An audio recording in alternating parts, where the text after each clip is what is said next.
नमस्कार किसान साथियों, स्वागत करता हूं मेरे YouTube चैनल अपना किसान सेवा में। किसान साथियों, बढ़ते हम इस अगले भाग में, और इस भाग में हम बात करेंगे अफीम की फसल में पोषक तत्वों को प्रबंधन किस तरह से किया जाए। पोषक तत्व जो होते हैं किसान साथियों, जो हर एक पौधे के लिए आवश्यक होते हैं, ये पौधे की उचित वृद्धि विकास के लिए महत्वपूर्ण भूमिका निभाते हैं।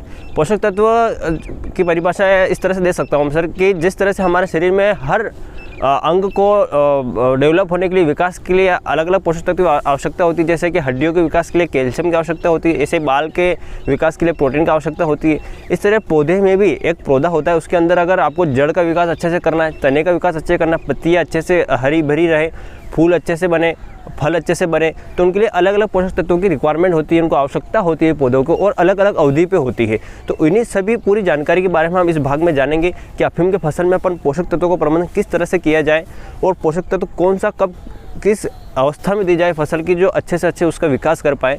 तो इस भाग में बने रहिएगा हमारे साथ आखिरी तक, क्योंकि ये भाग थोड़ा बड़ा हो सकता है, क्योंकि अपन इसमें डिटेल में जानेंगे। किसान साथियों, हम बात करते हैं कि पोषक तत्वों का एक सामान्य परिचय मैं आपको देता हूँ। पोषक तत्व होते हैं जो पौधे की वृद्धि और विकास को सुनिश्चित करते हैं। अगर बिना पोषक तत्वों के जो है पौधे अच्छे से विकास, अच्छे से वृद्धि नहीं कर पाते हैं, उनमें रोग अधिक लगते हैं, उत्पादन अच्छे से नहीं दे पाते हैं। पोषक तत्व कितने होते हैं? कुल टोटल जो पोषक तत्व होते हैं, जो फसल की, जो पौधे की वृद्धि विकास के लिए आवश्यक होते हैं, वो कम 17 पोषक तत्व होते हैं, जिनको आवश्यकता के अनुसार अलग अलग भागों में बांटा गया है। जिसमें प्राथमिक जो पोषक तत्व आते हैं, प्राथमिक पोषक तत्व में नाइट्रोजन, फास्फोरस और पोटाश को रखा गया है। द्वितीयक, जिनकी आवश्यकता प्राथमिक से थोड़ी कम होती है, उनमें रखा गया कैल्शियम, मैग्नीशियम और सल्फर को। और सबसे आखिरी में आते हैं सूक्ष्म पोषक तत्व, जिसको पौधों को ज़्यादा रिक्वायरमेंट नहीं होती है, फिर भी जो होते हैं पौधे में इनकी रोल काफ़ी अच्छा रोल निभाते हैं। तो इनमें आते हैं कई सारे, जैसे कि बोरान हो गया, आयरन हो गया, जिंक हो गया, मोलिब्डेनम हो गया, ये कई सारे इसमें सूक्ष्म पोषक तत्व की कैटेगरी में आते हैं। तो अपन ने यह इस भाग में इस माध्यम से जाना कि पोषक तत्व कितने होते हैं, जिसमें प्राथमिक, द्वितीयक और सूक्ष्म पोषक तत्व होते हैं। जो प्राथमिक होते हैं पौधों को ज़्यादा रिक्वायरमेंट होती है, जिसमें नाइट्रोजन, फास्फोरस, पोटाश आता है।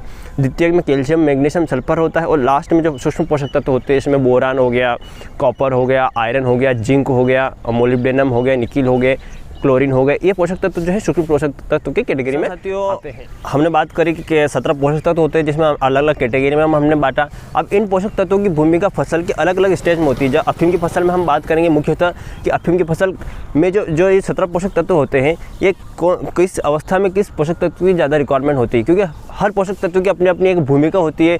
कोई जड़ बनाने का काम करता है, तो कोई पत्ती को अच्छा हरापन रखने का काम करता है, कोई फल बनाने में अच्छा काम करता है, तो कोई फूल बनाने में अच्छा काम करता है, कोई रोग प्रतिरोधक क्षमता बढ़ाने का काम करता है। तो हर पोषक तत्व की अपनी एक अलग भूमिका होती है।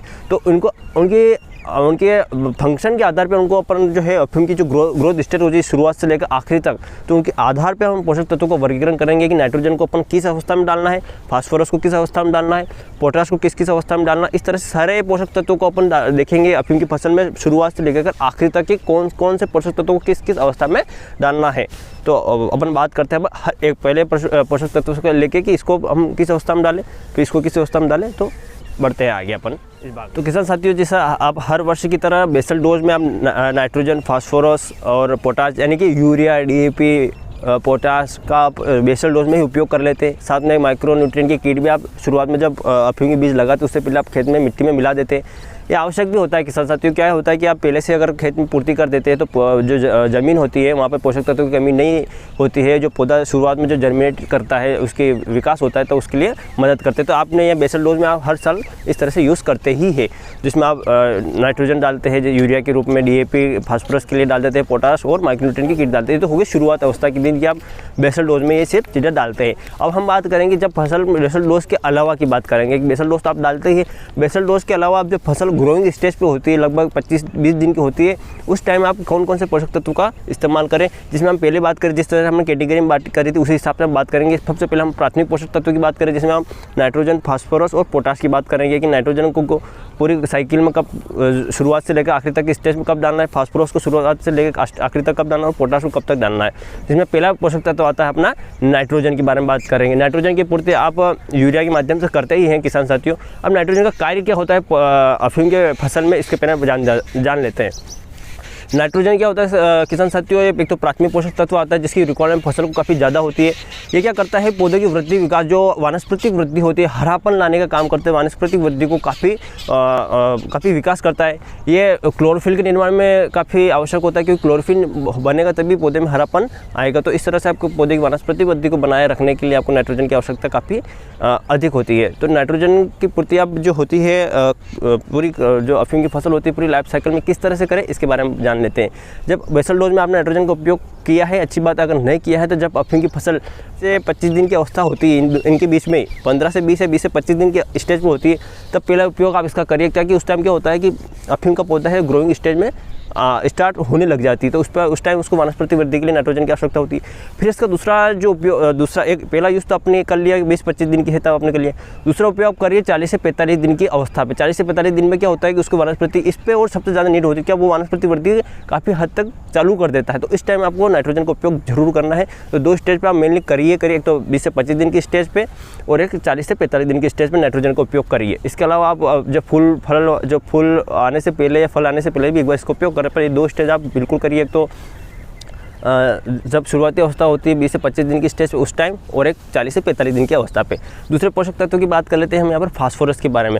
फास्फोरस क्या होता है किसान साथियों, फास्फोरस जो होता है अफीम की फसल में या कोई से भी फसल हो, उसमें जड़ विकास का जड़ों का विकास के लिए काफ़ी महत्वपूर्ण भूमिका निभाता है। तो जड़ों के अच्छे विकास के लिए अगर आपको क्या होता है, तो फास्फोरस की पूर्ति खेत में बनाए रखनी होती है। तो फास्फोरस का उपयोग सबसे अच्छी चीज़ होती है कि आप बेसल डोज में ही पूरा कर दें, क्योंकि फास्फोरस क्या होता है, जब आप फास्फोरस को जो डीएपी ग्रुप में आप जो पूर्ति करते हो, वो करता है आप जब खेत में डाल देते हो तो एक जगह स्थिर होता है, वो एक जगह दूसरी जगह जाता नहीं है। तो अगर आप बेसल डोज में ही आप खेत में डाल देते हैं तो जब फसल की जो बीज है वो जड़ डेवलप होती है, तो बीज वहाँ से उसको अडोप्ट कर लेता है, अवेलेबल कर लेता है। तो बेसल डोज में उसकी पूर्ति को बनाए रखें। और दूसरा उपयोग, पहला उपयोग तो आप बेसल डोज में ही कर दें डीएपी के रूप में फास्फोरस की पूर्ति।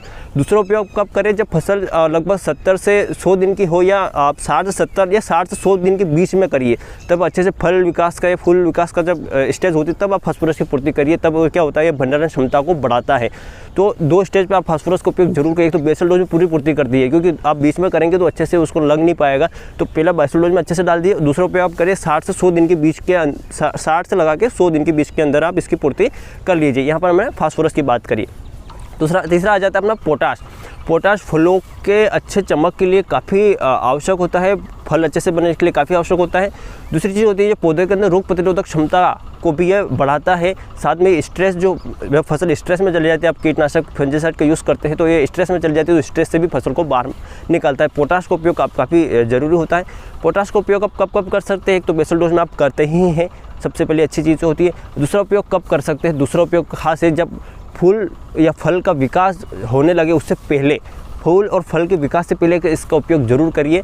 इस टाइम क्या करता है कि फूलों को और फलों के जो गुण हैं उसके गुणों को बढ़ाने का काम करता है। तो 3 पोषक तत्वों के बारे में हमने जाना, नाइट्रोजन, फास्फोरस और पोटाश। नाइट्रोजन की पूर्ति आप यूरिया से करिए, फास्फोरस की पूर्ति आप डीएपी के माध्यम से कर सकते हैं, और पोटेशियम फर्टिलाइज़र कई सारे आते हैं उसके माध्यम से, एमओपी के नाम से आते हैं, तो म्यूरेट ऑफ पोटाश के नाम से आता है पोटाश, उसके आप कर सकते हैं। तो 3 पोषक तत्वों के बारे में हमने जाना।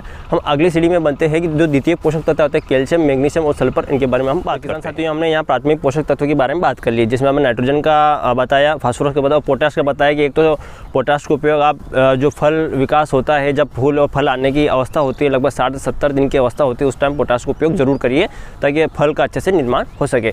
हम इस कड़ी में अब आगे बढ़ते हैं। द्वितीय पोषक तत्व जिसकी रिक्वायरमेंट प्राथमिक से थोड़ी कम होती है, पर ये काफ़ी अधिक भूमिका निभाते हैं फसल के डेवलपमेंट में।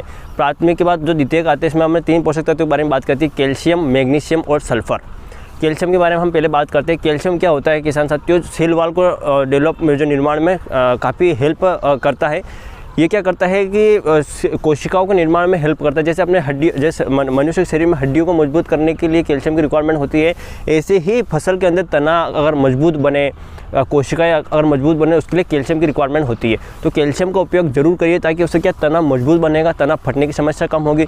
दूसरी चीज़ क्या होती है कि अफीम की फसल में कई सारी समस्या आती है, पौधा गिरने की समस्या कई सारी देखने को मिलती है अभी 2-3 सालों के बीच में। तो आप कैल्शियम की मात्रा कहीं ना कहीं कमी रख रहे, इस वजह से तना मजबूत नहीं बन पाता है। आप नाइट्रोजन वगैरह ज़्यादा देते हैं, उससे क्या है तना का बढ़ावा ज़्यादा हो जाता है। तो कैल्शियम की पूर्ति करने से क्या होगा, तना मजबूत बनेगा। तो कैल्शियम का उपयोग करें। कैल्शियम का उपयोग कब कब करना है, इस बारे में हम बात कर लेते हैं। कैल्शियम का उपयोग करना है, जो पहला उपयोग करना है वो लगभग 55 से 70 दिन की अवस्था के बीच में, 55 से 70 दिन की जो अवस्था होती है इसके बीच में आप कैल्शियम का उपयोग करें। कैल्शियम का उपयोग आप कैल्शियम नाइट्रेट के रूप में कर सकते हैं। कैल्शियम नाइट्रेट का उपयोग के माध्यम से आप कैल्शियम की पूर्ति खेत में कर सकते हैं, जिससे क्या होगा कि आपके फसल में जो है तना मजबूत अच्छे से बनेगा, फसल में मजबूती अच्छी दिखेगी। तो ये हमने बात करी कैल्शियम के बारे में। अब दूसरा पोषक तत्व होता है मैग्नीशियम। मैग्नीशियम भी काफ़ी आवश्यक होता है पौधों के लिए। पौधों में क्या करता है, क्लोरोफिल का निर्माण करता है। किसान साथियों, क्या होता है, जो पौधों में क्लोरोफिल होता है उसके बीच सेंटर में ही मैग्नीशियम का आवास होता है, एक तरह से स्थान होता है। ये क्या करता है, क्लोरोफिल के डेवलपमेंट में भूमिका निभाता है, यानी कि पौधों में हरापन अच्छे से आए। पीलापन अगर खेत में दिखता है तो कहीं ना कहीं कमी मैग्नीशियम की भी होती है। तो मैग्नीशियम की पूर्ति आप कब कब करें, 2 बार मैग्नीशियम का उपयोग करें। तो शुरुआती अवस्था होती है 20 से 25 दिन पे, आप उस टाइम एक तो मैग्नीशियम का उपयोग करें। क्या होता है कि जब वानस्पतिक स्टेज होती है तब जो फसल होती है उसमें क्लोरोफिल की रिक्वायरमेंट ज़्यादा होती है उसको हरापन देने के लिए। तो आप 20 से 25 दिन की स्टेज पे एक बार यूज़ करिए मैग्नीशियम का। दूसरा उपयोग आप कब करिए, फूल और फल के विकास से पहले, यानी कि 60 से 70 दिन के बीच के अंदर एक बार उसको आप मैग्नीशियम का उपयोग करिए। मैग्नीशियम का उपयोग मैग्नीशियम सल्फेट के माध्यम से आप कर सकते हैं। तीसरे पोषक तत्व के बारे में बात करते हैं यहाँ पर सल्फर। सल्फर भी काफ़ी आवश्यक पोषक तत्व होता है। सल्फर क्या करता है, सल्फर प्रोटीन निर्माण में सहायक होता है, साथ में तेल वाली फसलों में तेल का फॉर्मेशन भी करता है। ऑयल सीड जो क्रॉप होती है उसमें ऑयल का फॉर्मेशन भी करता है। सल्फर का उपयोग से आप क्या कर सकते हैं कि प्रोटीन निर्माण होगा। प्रोटीन से कई सारे कोशिकाएं बनती हैं, कई सारे क्लोरोफिल के निर्माण में सहायक करते हैं। तो सल्फर का उपयोग भी काफ़ी हद तक सही होता है। इसका भी इस्तेमाल आप शुरुआती अवस्था में जब 20 से 25 दिन की स्टेज होती है तब करिए। तब क्या होता है कि प्रोटीन निर्माण से क्या होता है कि फसल में क्लोरोफिल का निर्माण अच्छे से हो पाता है। दूसरा जो उपयोग इसका आप कर सकते हैं जब फूल और फल की अवस्था होती है उससे पहले, यानी कि लगभग 60 से 70 दिन के बीच की अवस्था में आप इसका उपयोग ज़रूर करिए। तो इससे क्या होता है कि फसल अच्छे से, जो फूल और फल होते हैं वो अच्छे से डेवलप हो सके। तो अपन ने यहाँ द्वितीय पोषक तत्वों के बारे में जाना, कैल्शियम, मैग्नीशियम और सल्फर के बारे में, कि कैल्शियम का उपयोग कब करना है और मैग्नीशियम का उपयोग कब करना है और सल्फर का उपयोग कब करना है। तो इस तरह से आप क्या करेंगे, द्वितीय पोषक तत्वों का प्रबंध करेंगे। कैल्शियम को आपको एक बार यूज़ कर सकते हैं 55 से 70 दिन की अवस्था पे। मैग्नीशियम का उपयोग शुरुआती अवस्था 20 से 25 दिन की स्टेज पे जरूर यूज़ करिए। दूसरा अवस्था में जब 60 से 70 दिन की हो जाए तब यूज़ करिए फूल और फल के विकास के लिए। सल्फर का उपयोग आप पहली अवस्था में जब होती है, जब 20 से 25 दिन की स्टेज होती है तब करिए। दूसरा उपयोग आप कब करिए, जब वो 60 से 70 दिन यानी फूल फल विकास की स्टेज पे हो तब करिए। तो हमने किसान साथियों यहाँ जाना द्वितीय पोषक तत्व के। साथियों हम इस कड़ी में आगे बढ़ते हैं। हमने प्राथमिक द्वितीय की बात कर ली है, बिना समय गवाए हम बात करते हैं सूक्ष्म पोषक तत्वों के बारे में। सूक्ष्म पोषक तत्व में कई सारे पोषक तत्व आते हैं। बोरान आता है, जिंक आता है, आयरन आता है, क्लोरीन आता है, मोलिब्डेनम आता है, कई सारे कॉपर आता है। इस तरह से पोषक तत्व आते हैं। हम मुख्य 3 पोषक तत्वों हम बात करेंगे। बोरान के बारे में बात करेंगे, आयरन के बारे में बात करेंगे और जिंक के बारे में बात करेंगे। सबसे पहले हम बात करते हैं बोरान तत्वों के बारे में। बोरान जो पोषक तत्व होता है, ये फसल जो होती है अफीम की फसल में, इसमें फूल की सेटिंग और फल के डेवलपमेंट में काफ़ी हेल्प करता है। क्योंकि ये क्या करता है कि जो पोलन ग्रेन होता है, फूल के अंदर पोलन ग्रेन होता है, उसके डेवलपमेंट में, उसके जर्मिनेशन में हेल्प करता है। इसलिए बोरान की आवश्यकता सबसे ज़्यादा कब होती है, जब फूल और फल का विकास होता है तब इसको आप जरूर डालिए। दूसरा इसका उपयोग कब कर सकते हैं आप, जब तना फटने की समस्या आपको खेत में दिखे। ये क्या करता है कि सेल वॉल डेवलपमेंट में कैल्शियम और बोरान दोनों ही काम करते हैं। ये सेल के स्ट्रक्चर को मजबूत करता है। तो आप दो बार इसका उपयोग जरूर करिए। एक तो जब तना फटने की समस्या आपको खेत में देता है, आप बोरान का उपयोग जरूर करिए। दूसरा उपयोग कब करिए, जब फूल फल आने से पहले, यानी कि लगभग 60 से 70 दिन के बीच में उपयोग इसका जरूर करिए। आप 60 से 70 दिन के बीच में इसका उपयोग जरूर करिए। और आपके खेत में अगर तना फटने की समस्या दिखती है तब भी आप बोरान का उपयोग करिए। तो 2 उपयोग देख सकते हैं। तना फटने की समस्या आपके खेत में दिखे तो बोरान का यूज़ करिए। दूसरा जो उपयोग करना है आपको, वो कब करना है, 60 से 70 दिन के बीच में, जब फूल फल का विकास हो उससे पहले। ये हो गया बोरान का काम। दूसरा बात कर रहे थे अपन आयरन का काम। आयरन क्या करता है, ये भी क्लोरोफिल के निर्माण में हेल्प करता है। ये भी पौधे में हरापन लाने का काम करता है। इसको बेसल डोज में आप डालिए, बेसल डोज में आपको उपयोग जरूर करिए।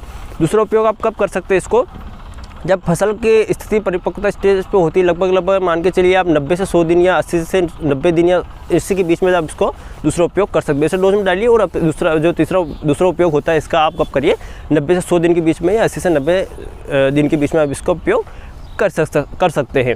ठीक है। उसके बाद हम बात करते हैं जिंक के बारे में। जिंक भी एंजाइम का निर्माण में काफ़ी हेल्प करता है। पौधों में अच्छी वृद्धि विकास के लिए आवश्यक होता है। इसका उपयोग भी आप बेसल डोज में जरूर करिए। और दूसरा उपयोग आप जब फसल परिपक्वता स्टेज पे होती है, 90 से 100 दिन की स्टेज पे होती है, तब इसका उपयोग आप करिए। तो यह हमने सूक्ष्म पोषक तत्वों में 3 पोषक तत्वों के बारे में जाना, तो काफ़ी महत्वपूर्ण भूमिका निभाते हैं ये भी, बोरान, आयरन और जिंक। जिसमें हम बोरान के बारे में बात करें कि एक तो तना फटने के समय आप उसका यूज़ करिए, दूसरा उपयोग आप फल फूल निर्माण से पहले यानी कि 60 से 70 दिन के बीच में उपयोग करिए। आयरन का उपयोग आप कर सकते हैं, बेसल डोज में करते ही है, जब परिपक्वता स्टेज होती है 80 से 90 दिन या 90 से 100 दिन की स्टेज होती है तब करिए। जिंक का उपयोग आप बेसल डोज में करिए और दूसरा उपयोग आप 80 से 90 दिन या 90 से 100 दिन के बीच में आप इसका उपयोग करिए। तो यहाँ पर हमने सूक्ष्म पोषक तत्वों के बारे में बात कर ली है। तो किसान साथियों अपने यहाँ पर प्राथमिक नाइट्रोजन, फास्फोरस और पोटाश के बारे में बात कर ली। द्वितीय कैल्शियम, मैग्नीशियम और सल्फर के बारे में बात कर ली। सूक्ष्म पोषक तत्व में हमें बोरान, जिंक और आयरन के बारे में बात कर ली है। तो इस तरह से आप किसान साथियों आसानी से समझ सकते हैं कि कौन सा पोषक तत्व फसल की किस अवस्था के लिए जो है ज़रूरी होता है। क्या होता है कि आप पोषक तत्वों का जो संतुलन है वो अगर बनाए रखेंगे तभी फसल की वृद्धि आसानी से हो जाएगी। फॉर एग्जांपल किसान साथियों अगर फसल में फल निर्माण की स्टेज और आप नाइट्रोजन का उपयोग करें तो किस काम का, आपको उस टाइम पोटाश की आवश्यकता होगी, उस टाइम बोरान की आवश्यकता होगी। तो इस तरह से आप उन पोषक तत्वों का उपयोग करें जिस टाइम पे उसकी रिक्वायरमेंट हो। तो ये जानना काफ़ी आवश्यक होता है। आप इस वीडियो को काफ़ी अच्छे से देखिए और इसको जानिए। तो आज के इस भाग में बस इतना ही, और अब आगे मिलते हैं अगले भाग में।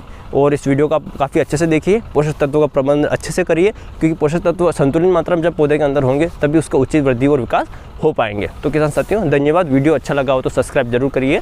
मिलते हैं अगले भाग में।